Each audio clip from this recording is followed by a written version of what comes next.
Ladies and gentlemen, good afternoon. I'm very pleased to be with you today, and I want to congratulate you all, especially the organizers, for an extremely well-prepared and attended event. I'm of course particularly proud to see how many women and men of quality are active, Tunisian women and men are active in this field.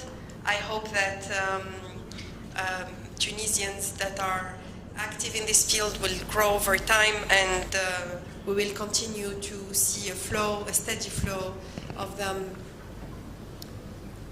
occasionally going abroad, but then coming back and using their expertise in their home country. And of course, I would like to thank all of the expatriates that also represent international oil companies and other service providers who are living here and are investing. Now, in terms of reviving the oil and gas industry in Tunisia, before taking on this responsibility, when I was initially called from Korea to come and meet with Mr. Youssef Shahed, who was forming his team back then, I looked at the statistics of the sector, all of the elements of the sector, the oil and gas, the mining, and the electricity. And I could see that clearly we are in the red zone on all fronts. The indicators are deteriorating quite quickly, have been for the last few years. So I understand that it's a combination of various factors. Among them, the high volatility of the oil and gas prices. The other factor, of course, was that we are in a little bit of a legal vacuum in terms of operationalizing the Article 13 of the new constitution. The other aspect relates to the public opinion about natural resources and natural wealth. We are indeed today in a country where there is thankfully freedom of expression, freedom of movement of people and of manifestation or strikes. But this also has meant challenges for the continuity of business for a number of sectors like mining and in some instances oil and gas. Then when it comes to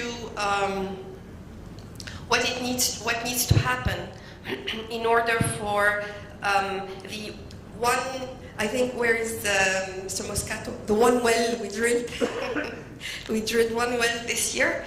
The average before 2010 was, I think, around 12 wells, 15 wells per year. We need to reignite, and I think this is one of the themes you will be discussing. How do we create more dynamism in the exploration and development activities for our oil and gas sector? This is a strategic priority.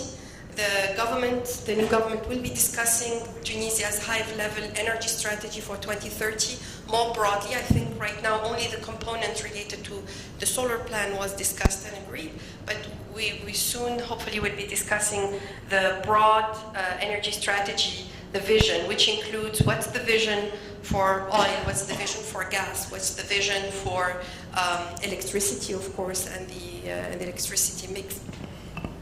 And in that, the work that's already been done by many of you shows that we really don't have a choice. We must, within the reasonable environmental social safeguards, which you all are familiar about, we need to develop these resources to the extent that there is the economics for them to be developed. We would like to create the enabling environment for private investors, partnering with our national utility or national state-owned oil company, ETAP, make progress in developing further oil fields, gas fields. You know that in the last decades there has been a huge amount of investments in the related infrastructure to transport, distribute, export these goods. So we must optimize our upstream as well in order to be able to optimize the whole chain of value. And we must also think strategically about diversifying our sources of energy. So I wish you great success. Thank you.